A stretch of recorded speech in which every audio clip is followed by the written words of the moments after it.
Microscopic polyangiitis is a vasculitis, or inflammatory disease involving blood vessels that affects the kidneys, lungs, and skin. In this scene, I'll give you my visual mnemonic to help you remember the specific pathophysiology, symptoms, and treatment of microscopic polyangiitis, so you'll be ready for test day. Get ready! We're going to be diving into the set of Will Smith's I Am Legend, or maybe just taking a trip to zombie land. Let's go! First, let's take a look at your microscope here. Coincidentally, this microscope makes me think of microscopic polyangiitis. You know, microscope for microscopic. Not only is this microscope here to help you remember microscopic polyangiitis, but it's also here to help set the scene for Pixarize's version of I Am Legend. Imagine this. A radioactive asteroid just hit the Earth, and fumes from this asteroid are transforming people into zombies. Our main character, and I'm referring to you here, have also been affected with this toxic zombie fumes, and you're trying to research a cure before all of humanity is destroyed. That's why you're on the microscope inside the laboratory, furiously searching for a cure. How's that for a thriller? Next, shift your focus to the crowd of zombies outside the window. Looks like one of the zombies is standing inside a small puddle. By the way, this small puddle is here to help you remember that microscopic polyangiitis is a small vessel vasculitis. Because we use bodies of water to show vessel size, this small puddle is our recurring symbol for small vessel. Get it? As if the word microscopic wasn't enough to get you to small vessels. Microscopic vessels? No, small vessels. Anyway, the small vessel inflammation is what is responsible for the signs and symptoms seen in microscopic polyangiitis. Next, notice how our zombie is splashing around in the puddle. Yep, he's getting himself all wet with water droplets as he wades through the puddle.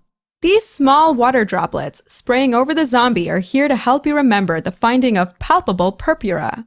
Yeah, involvement of small vessels near the surface of the skin leads to palpable purpura. Now, what are palpable purpura, you ask? Well, palpable purpura are visible, non-blanching hemorrhages that occur in the skin. They look a bit like water droplets. Well, if water droplets were purple. These purpura are also palpable because they can actually be felt by palpating the affected area. They look a little like this. Palpable purpura is seen in nearly every small vessel vasculitis, and it happens because involvement of small blood vessels under the surface of the skin. You see, inflammation of these small vessels causes leakage of blood, so the purple color and raised appearance is really just blood collecting under the skin. Next, shift your attention back inside the lab.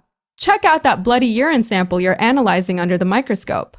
Gross. I sure hope you're wearing gloves while you're examining this specimen. This bloody urine sample is here to remind you that microscopic polyangiitis causes hematuria, or blood in the urine. This is caused by kidney damage, but we'll go into the pathophysiology of this later on in this video. Now, take a look at this bloody handkerchief in the corner over here. Yeah, I've been coughing up blood all morning, as if having hematuria wasn't serious enough. This zombification process really doesn't mess around. Anyway, the blood on this handkerchief should help you remember that microscopic polyangiitis causes hemoptysis, or coughing up of blood from the lungs. Hemoptysis is really important to remember because it should help you clue you in to lower respiratory tract involvement rather than upper respiratory tract involvement. Just remember that if a condition causes hemoptysis, it most likely involves the lower respiratory tract. Easy peasy, right? You might be wondering why our zombie is splashing around through the water in the first place. Well, if you take a look at his right hand, he's busy trying to cause as much chaos as possible. And what better way than to smash all the lights in the area? Maybe because zombies are damaged by light, or am I thinking of vampires? Either way, notice what our zombie is using to smash the streetlight. That's right, it's a crescent-shaped sickle. This crescent here should help you remember that microscopic polyangiitis causes a crescentic glomerulonephritis, otherwise known as rapidly progressive glomerulonephritis. The crescentic in crescentic glomerulonephritis refers to characteristic glomerular crescents which can be seen on renal biopsy. The crescents themselves are really crescent-shaped scars, which are of course indicative of glomerular damage.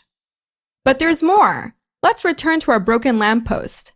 Since it's smashed, you might even say that there's a lack or paucity of light here, or really just a lack of fluorescence.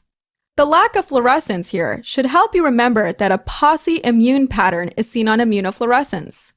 Pauci-immune meaning no immunofluorescence, as in nothing lights up. Yep, this street light is definitely not lighting up anything. Let me break down why this matters. Crescentic glomerulonephritis is not unique to microscopic polyangiitis and actually has a variety of causes. To narrow down the differential diagnosis, we need to run immunofluorescence on the biopsy slide. In this test, immunofluorescent probes are attached to antibodies specific for IgG. Since IgG is a type of antibody, the presence of immunofluorescence indicates the presence of hypersensitivity. While other patterns exist, one characteristic of microscopic polyangiitis is a completely negative pattern, also known as a pauci-immune pattern. The word pauci means few, so a pauci-immune pattern refers to a lack of bound immunoglobulins and deposited immune complexes. Now let's return to our image. This broken light is here to help you remember no immunofluorescence, which constitutes minimal evidence of hypersensitivity. The glomeruli are being damaged, but the damaged glomeruli have no IgG. The glomeruli are therefore being damaged in some other manner. Next, notice the zombie who's riding a moped. It looks like she's desperately searching for a cure on her moped. This moped should help you remember that microscopic polyangiitis is positive for MPO-ANCA. Moped for MPO. Get it? Remember how we just talked about how a pauci-immune pattern helps narrow down the differential diagnosis?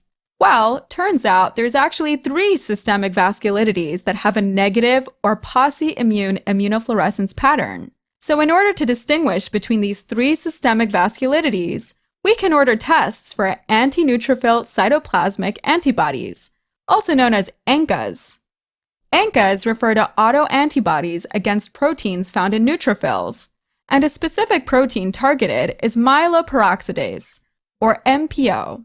Microscopic polyangiitis is notably positive for MPO-ANCA, which means that we can expect to see antibodies against myeloperoxidase. On a related note, take a look at the zombie's pearl anklet. Riding a moped really highlights your ankles, right? This zombie has some fresh style inherited from her human days. If you have any doubts about this, just check out that pearl anklet. This pearl anklet should help you remember P-ANCA, which is just another name for MPO-ANCA. Get it? Pearl begins with a P, and anklet sounds like ANCA, so pearl anklet should remind you of P-ANCA. The P in P-ANCA actually stands for perinuclear, as myeloperoxidase, or MPO, is usually found around the segmented nuclei of neutrophils. Here's a picture of how this assay looks when positive. I just like to remember P-ANCA as pearl anklet. Got that? Let's move on. Next, take a look at the zombie over here in the right corner of our image. This zombie is here to help you remember that microscopic polyangiitis also results in necrotizing vasculitis. In other words, necrotic or dead areas are seen in and around blood vessels. What better way to symbolize necrotizing vasculitis than with necrotizing, rotting zombies? Necrotizing vasculitis can be a symptom of several small vessel vasculitides, but our earlier conversation on immunofluorescence patterns and ANCA assays should help you get to the right diagnosis. Finally, notice how the zombie is one-eyed. Yep, he's a Cyclops zombie because the asteroid fumes hit him real hard. By the way, Cyclops also helps me remember the drug cyclophosphamide. Get it? Cyclops for cyclophosphamide? Our Cyclops here should help you remember that one of the treatments for microscopic polyangiitis is cyclophosphamide. Cyclophosphamide is a potent immunosuppressive agent and is used to treat a wide variety of vasculitides. Just remember our Cyclops here to remember that we can also use cyclophosphamide to treat microscopic polyangiitis. Cyclophosphamide isn't our only treatment for this condition. Take a look at this asteroid, the extraterrestrial object that started this whole crisis in the first place. The asteroid is actually another source of treatment for microscopic polyangiitis. And what could it possibly represent? You got it, corticosteroids, because asteroid rhymes with corticosteroid. This asteroid is just here to help you remember that corticosteroids are an alternative treatment for microscopic polyangiitis. Boy, am I tired from researching zombie skin, lung, and kidney infections. Let's do a quick recap. Microscopic polyangiitis is a small vessel vasculitis that affects the skin, lungs, and kidneys. Blood vessel inflammation under the skin causes the development of palpable purpura. Involvement of the lungs can lead to hemoptysis, and involvement of the kidney leads to hematuria. On renal biopsy, a rapidly progressive or crescentic glomerulonephritis is seen, and immunofluorescence reveals a posse-immune or negative pattern. Importantly, patients with microscopic polyangiitis will often test positive for MPO-ANCA or P-ANCA. Treatments for microscopic polyangiitis include cyclophosphamide and corticosteroids. Well, that wraps up this video on microscopic polyangiitis. I hope I find the cure before I turn into a zombie myself. On to the next one.